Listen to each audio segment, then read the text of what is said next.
5 sur 7 matin, bienvenue dans le débat matinal, bienvenue dans le forum de discussion. On s'intéresse au 66e sommet des chefs d'État et de gouvernement de la CEDEAO, la communauté économique des États de l'Afrique de l'Ouest, qui s'est tenu ce dimanche, toujours sur fond de menaces de retrait du Mali, du Niger et du Burkina Faso, prévu pour le 29 janvier prochain. Désormais réunis au sein de l'AES, l'Alliance des États du Sahel, les trois pays maintiennent plus que jamais leur position malgré les tentatives de médiation. La dernière en date, celle menée par le président sénégalais Bassirou Diomaye Faye. Faut-il croire que ces trois pays qui ont en commun d'être dirigés par des juntes militaires ont franchi une porte de non-retour vis-à-vis de la CEDEAO? Eh bien, nous faisons le débat.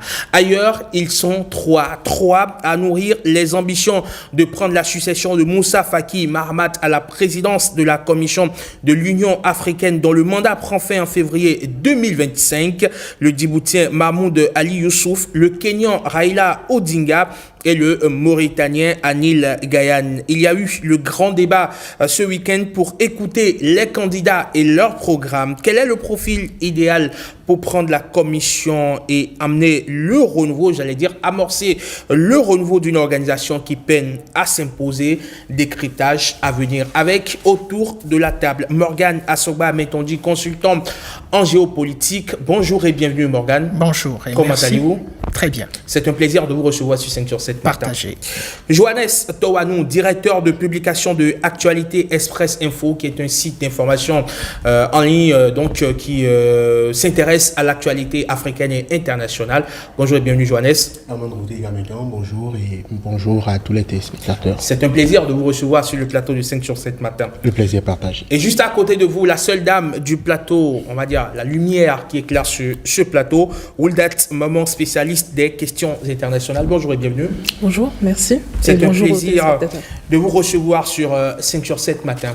Vous avez sans doute suivi de très près ce 66e sommet des chefs d'État et de gouvernement de la CEDEAO qui s'est tenu hier avec justement le retrait annoncé. On s'attendait à ce que la médiation du président Bassirou Diomaye Faye, on va dire le tout nouvel élu du Sénégal, puisse porter ses fruits.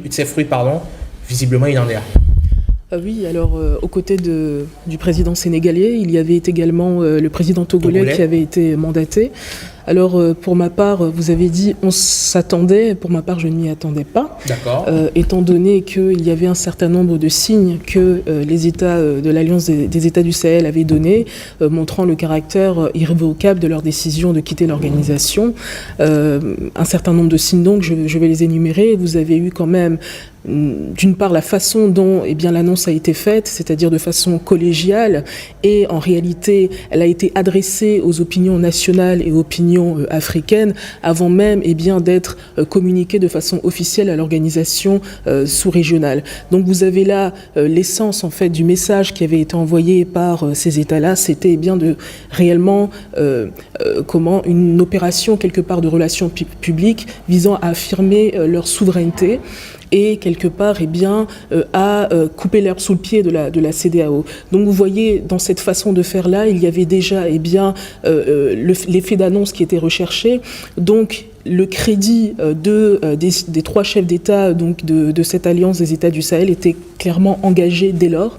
Vous avez ensuite quelque chose qui me semble assez évident, c'est la montée en puissance de l'AES en Confédération des États du Sahel en juillet dernier. Il faut quand même se rappeler que la temporalité du sommet, là aussi, indiquait quand même les intentions des trois pays de l'AES, c'est-à-dire qu'ils ont placé leur sommet juste avant celui de la CEDEAO. Donc c'est clairement une façon de griller la politesse à la CEDEAO, une façon de montrer le caractère irrévocable, encore une fois, de leur décision, et aussi une façon aussi de se poser en alternative à un projet d'intégration régionale. Il faut quand même se souvenir que lors de ce sommet, la Confédération des États du Sahel s'est dotée d'un fonds d'investissement. Donc vous avez là quand même des ambitions également de créer une union monétaire avec une monnaie commune. Donc à partir de là, je pense qu'il semblait évident que les carottes étaient cuites. Donc je regrette que la CEDEAO n'ait pas fait preuve de davantage de pragmatisme en anticipant et en lisant réellement les signaux qui étaient envoyés par les acteurs politiques, et bien, surtout militaires, et bien de l'Alliance des États du Sahel, à savoir, encore une fois, cet ancrage nécessaire à leur crédibilité, à leur légitimité, à défaut d'être démocratique dans cette parole donnée. Alors, Johannes Torano, vous l'avez rappelé tout à l'heure qu'avant ce sommet donc, de la CEDEAO, il y a eu cette réunion donc, de la Confédération, sinon si vous voulez, de l'Alliance des États du Sahel, où ils avaient annoncé ou réaffirmé leur retrait de la CEDEAO, mais justement, ils se sont assouplis un peu le discours en faisant comprendre qu'ils sont toujours en faveur de l'intégration, qu'il n'y aura pas de mesures de visa pour les ressortissants de l'Afrique de l'Ouest, mais qu'ils se gardaient évidemment le droit de décider sur certains profils spécifiques de s'ils vont intégrer leur territoire ou non. De quel profil spécifique ils parlent? Bon, pour ceux qui connaissent et ceux qui regardent un peu ces trois pays que sont le Mali, le Niger et le Burkina Faso, aujourd'hui, quand vous résidez dans l'un de ces pays-là et qu'on estime que vous êtes un danger pour la sécurité, eh bien, vous pouvez être pris de jour comme de nuit, qu'importe l'heure et qu'importe que vous ayez eu avant cela un mandat d'amener ou non. Donc, ces trois pays-là se réservent le droit d'aller chercher qui ils estiment être un danger pour l'un quelconque de ces trois pays-là. Donc, je pense que c'est dans cet ordre d'idées-là qu'ils mettent entre parenthèses on va dire, cette petite boîte de Pandore-là pour installer un certain nombre de personnes qu'on pourrait aller chercher à tout moment.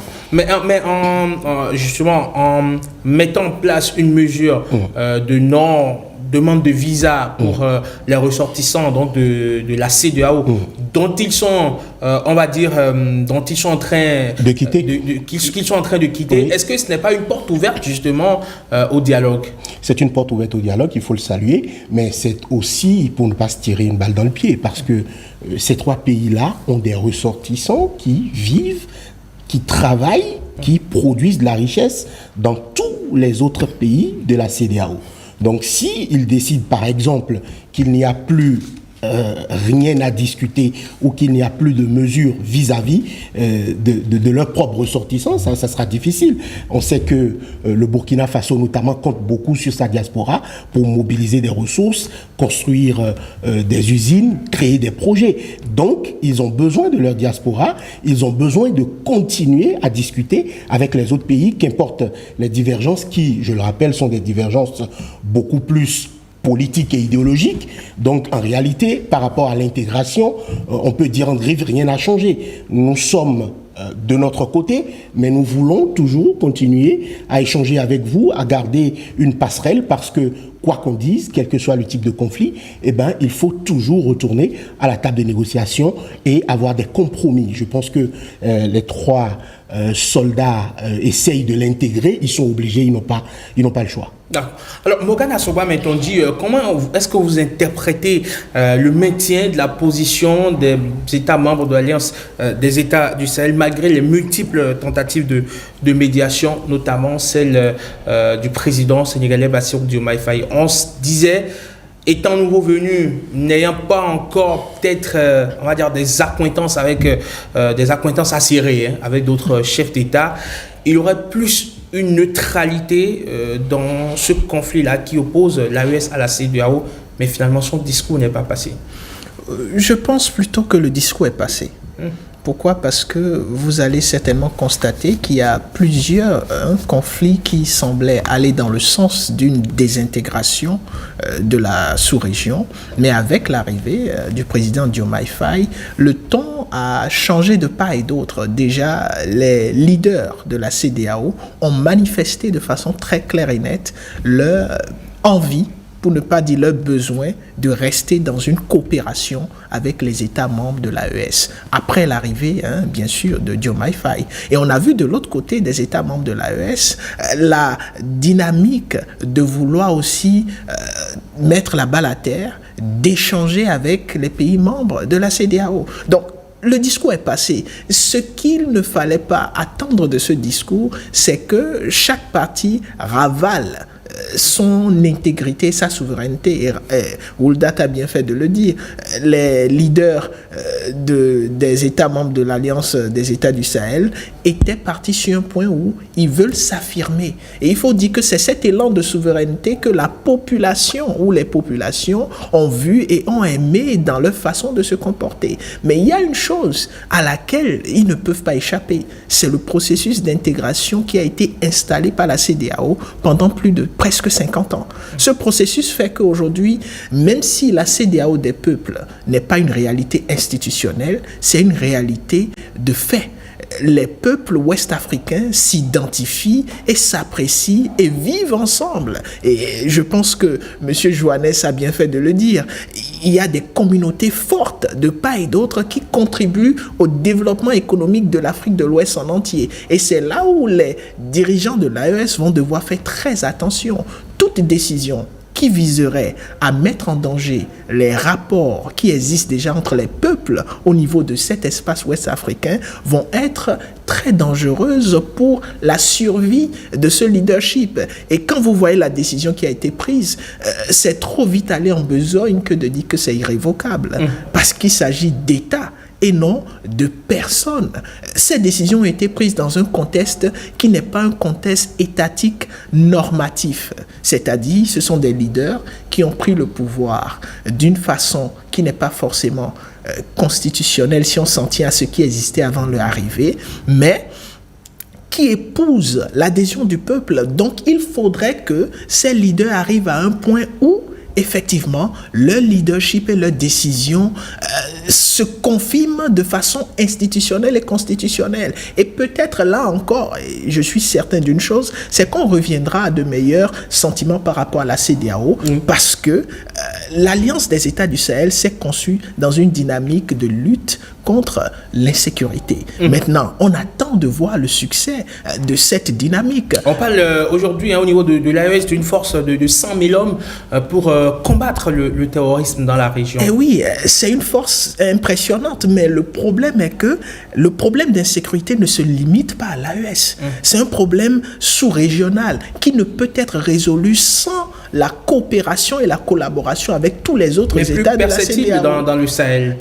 Oui, c'est ce on est en train de constater, mais dans les faits, il y a un problème régional qui fait que la capacité de ces acteurs à déstabiliser de façon prononcée les États du Sahel est liée aussi à l'effet que ces différents acteurs individuels ont, parce qu'il faut parler de mobilisation de fonds, il faut parler de transport de logistique, parce qu'on sait que l'armement qui est utilisé par ces acteurs sont des armements qui rivalisent, qui, pour ne pas dire qui surpassent même ceux dont sont équipés. Il y a aussi la coopération de l'information qui est très importante, le renseignement, le partage du renseignement. Et donc, de façon objective, la problématique de la sécurité qui justifie même l'existence de l'AES dès le départ est une problématique qui ne peut pas être résolue uniquement par les efforts de l'AES. D'accord. Alors, Wouldat, maman, est-ce que les élans souverainistes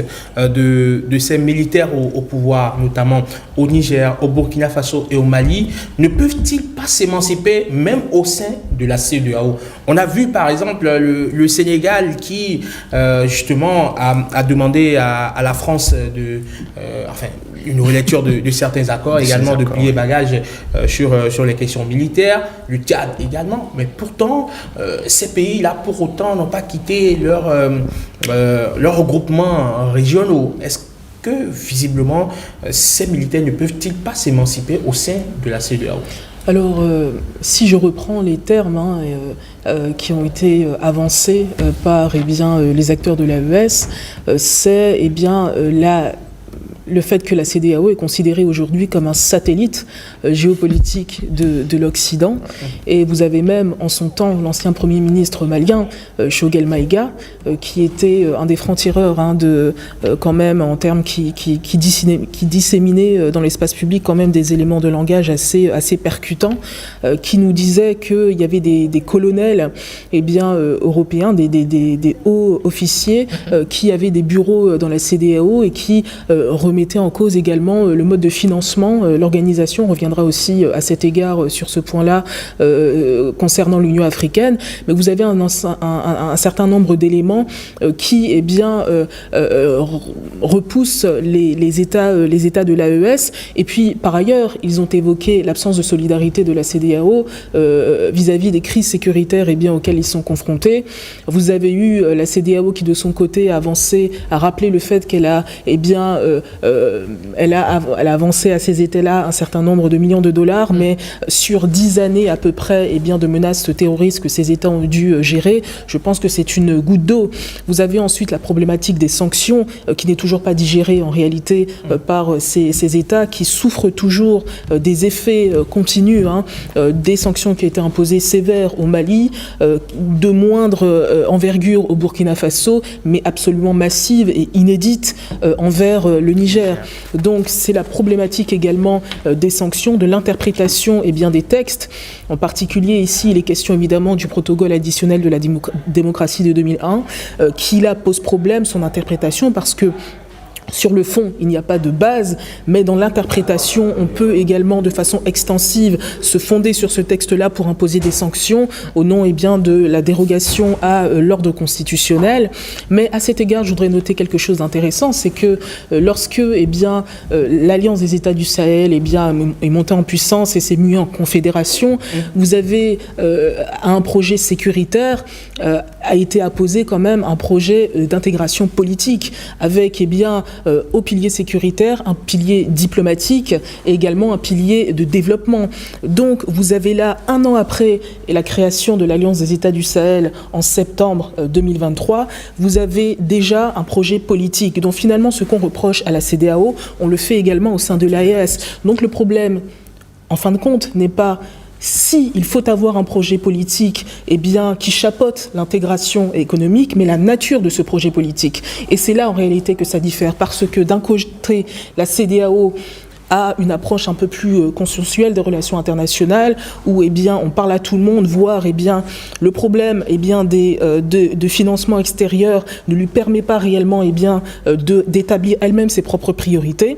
Et de l'autre côté, vous avez un projet politique davantage disruptif, en rupture avec, eh bien, un certain ordre géopolitique tel qu'imposé par les partenaires traditionnels, eh bien, des pays africains. Donc c'est en cela en réalité que ça diffère. Un petit paradoxe au sein, en tout cas de la rhétorique avancée par les États du Sahel. Donc encore une fois, la question est bien la nature de ce projet politique et non pas son existence. D'accord. Alors, Johannes Toanon, on s'imagine que la tempête va passer, que ces États-là, à un moment ou à un autre de leur histoire, vont retrouver le cours normal, que la Constitution, sinon la démocratie, va prévaloir. À ce moment précis, qu'il y aura peut-être le retour des civils au pouvoir. Est-ce que vous imaginez un retour, une fois encore, de ces États-là? Est-ce que cela va acter la mort, le décès, on va dire, de l'AES? Je ne suis pas sûr qu'on constate, en tout cas de sitôt, le décès de l'AES, parce que les généraux et le capitaine Ibrahim Traoré sont en train d'étendre leur pouvoir. Parce qu'il ne se passe pas une semaine ou 2 semaines sans qu'on apprenne qu'un homme politique proche de l'opposition ou une voix critique ou un militaire n'a été pris, embastillé. Donc il y a une volonté claire d'étendre sa surface politique, militaire. Il y a des changements, notamment au niveau de la primature au Mali. Il y en a aussi au Burkina Faso. Ça veut dire que le capitaine Ibrahim Traoré, à son arrivée, promettait de bouter le terrorisme hors de son pays en 6 mois, maximum 1 an. Aujourd'hui, ça fait combien de temps?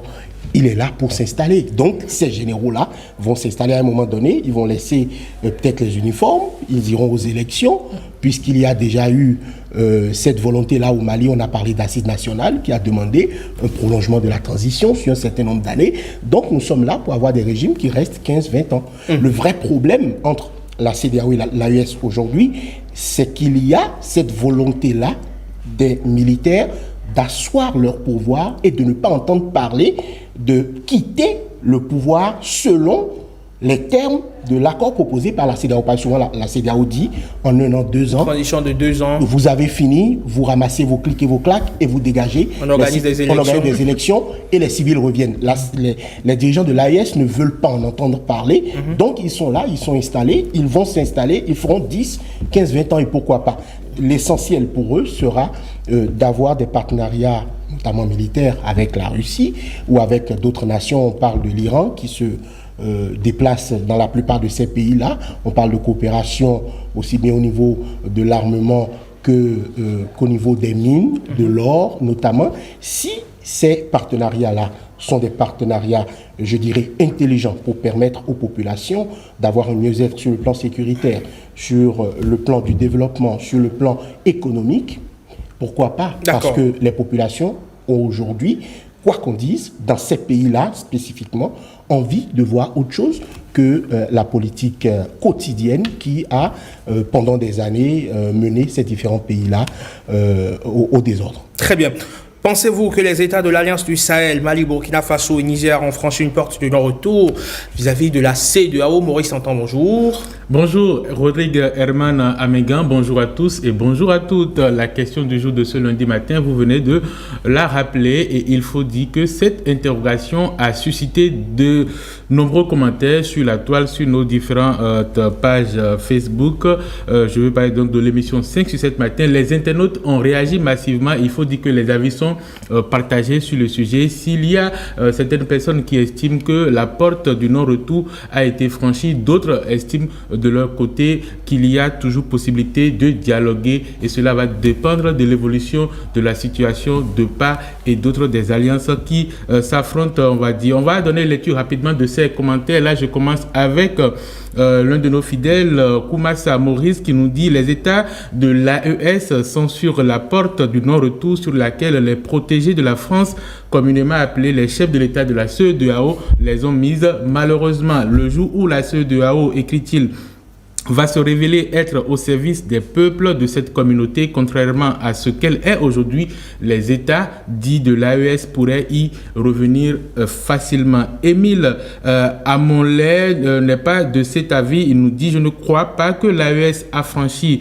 une porte de non-retour. L'AES me rappelle la création du Conseil de l'Entente qui est moribond aujourd'hui car c'est un regroupement de circonstances et lorsque ceux qui les lient et qui est d'ailleurs éphémère disparaîtra, ils vont revenir dans le grand ensemble. Boko Roland Caliste dit que tout semble indiquer que ces pays ont dit adieu à cette CEDEAO sous sa bannière actuelle. Seul Dieu pourra les arrêter et il joue plutôt en leur faveur. Ce mouvement est une volonté populaire insufflée par la jeunesse africaine et ces dirigeants de l'AES ne peuvent pas s'y soustraire sans se mettre au dos la colère de la rue. Ce départ affectera durement la CEDEAO et les pays de l'AES. Les deux finiront par trouver un compromis, conclut Roland Caliste Boko. Autre commentaire sur cette question du jour.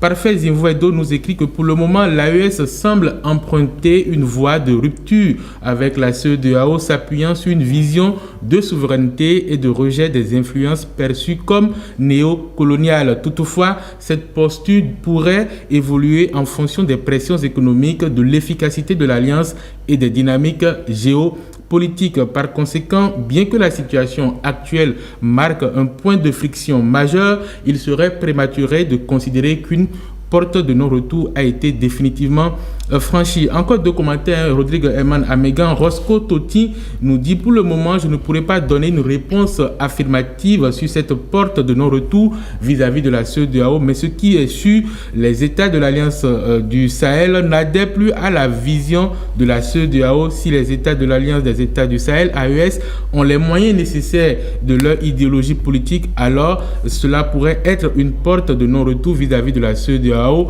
même si les dirigeants actuels des pays de l'AES ne seront plus au perchoir. On va terminer donc avec le commentaire de Benotin André qui nous dit: il est encore difficile de dire si les États membres de l'AES ont réellement franchi une porte de non-retour vis-à-vis de la CEDEAO, mais plusieurs éléments permettent de nourrir la réflexion. D'abord, des tensions profondes, les divergences idéologiques entre l'AES et la CEDEAO, notamment sur les questions de souveraineté et de gouvernance semble marquer un éloignement significatif. Ensuite, l'effet des sanctions, les sanctions économiques et politiques imposées par la CEDEAO ont eu des conséquences négatives sur les populations, renforçant ainsi la détermination des gouvernements de l'AES de s'émanciper, et cela pourrait suggérer une volonté de rupture durable. Enfin, les nouvelles orientations stratégiques, les membres de l'AES, écrit-il, développent des alliances alternatives, notamment avec la Russie, et intensifient leur coopération mutuelle. Cela traduit un repositionnement géopolitique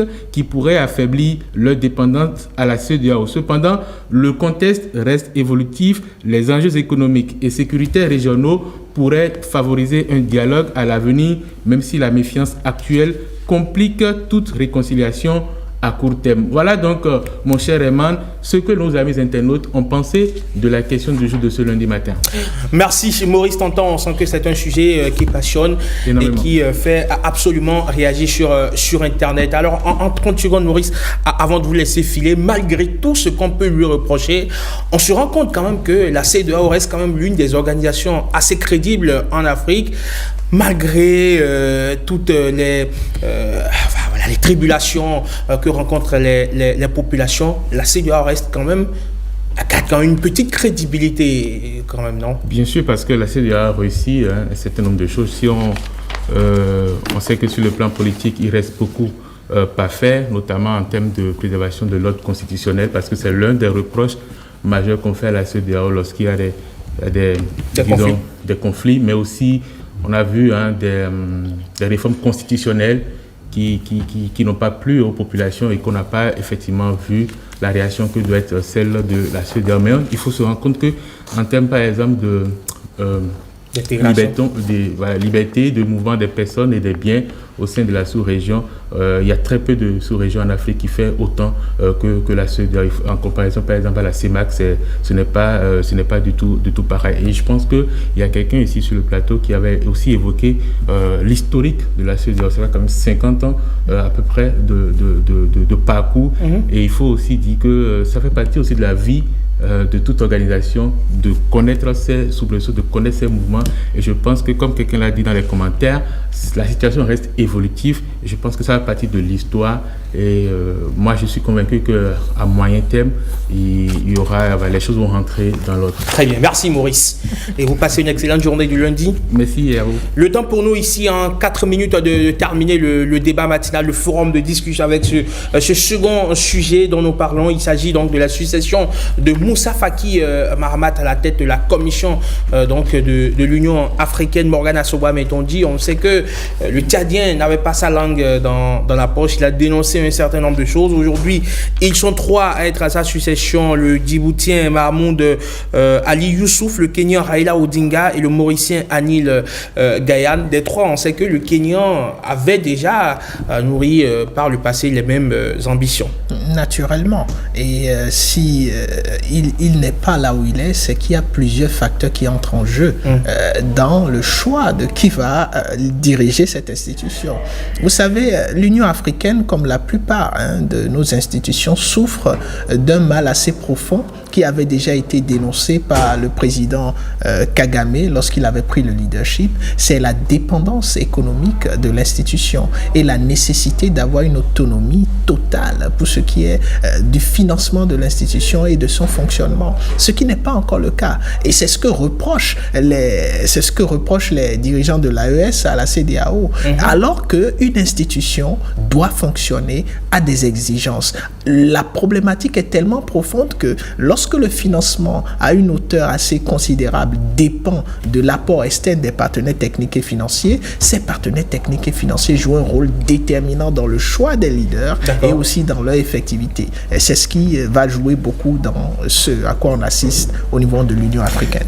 Johannes Toanou, on se rend compte que la taxe de 0,2% sur les importations qui avait été initiée pour soutenir les charges de l'institution, cette taxe-là a toujours du plomb dans l'aile dans sa mobilisation. Et effectivement, il y a une difficulté inhérente à la plupart de ces organisations. Là, on se rappelle notamment dans le cadre de la création du G5 Sahel au niveau de l'Afrique de l'Ouest, il y avait eu ce problème de mobilisation de ressources. L'ex-président tchadien, passé de Via Trépa, Idriss Déby Itno, avait notamment dénoncé le fait que cette force-là ne soit pas indépendante. Il y a aussi le problème que souvent, au niveau de ces trucs, les dirigeants de ces différentes organisations-là deviennent des appendices pour les chefs d'État. Ça, c'est une vérité. Quelqu'un qui a été ministre du président Idriss Déby Itno peut-il aujourd'hui valablement faire un reproche à quelqu'un à qui il doit son parcours politique? C'est une question qu'il faut se poser aussi. Donc, par rapport à l'indépendance de ces organisations, de ces creusets-là, il y a aussi un problème qui se pose. Très bien.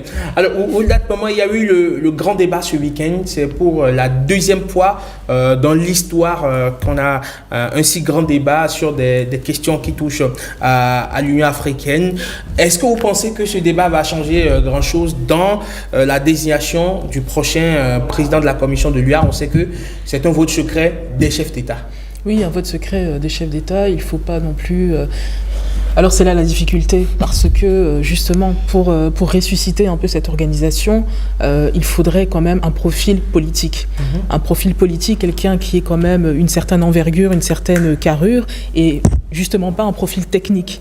Or, justement, les chefs d'État et de gouvernement préfèrent de façon générale un profil davantage technique, étant donné qu'ils ne veulent pas qu'on leur vole la vedette, ils ne veulent pas une personne qui pourra quelque part leur tenir tête à l'égard de certaines décisions. Mais je voudrais revenir, lier le sort de la CEDEAO à celui de l'Union africaine, en disant toutefois que les réactions de l'opinion publique, des opinions publiques ouest-africaines à l'égard de la CEDEAO, vous avez de la colère, vous avez des sentiments de trahison, mais justement ces sentiments-là, paradoxalement, dénotent d'une certaine vie, d'une certaine relation encore, d'une certaine affection quand même à l'égard de la CEDEAO, alors que vis-à-vis de l'Union africaine, je pense qu'on est passé au stade supérieur, c'est l'indifférence.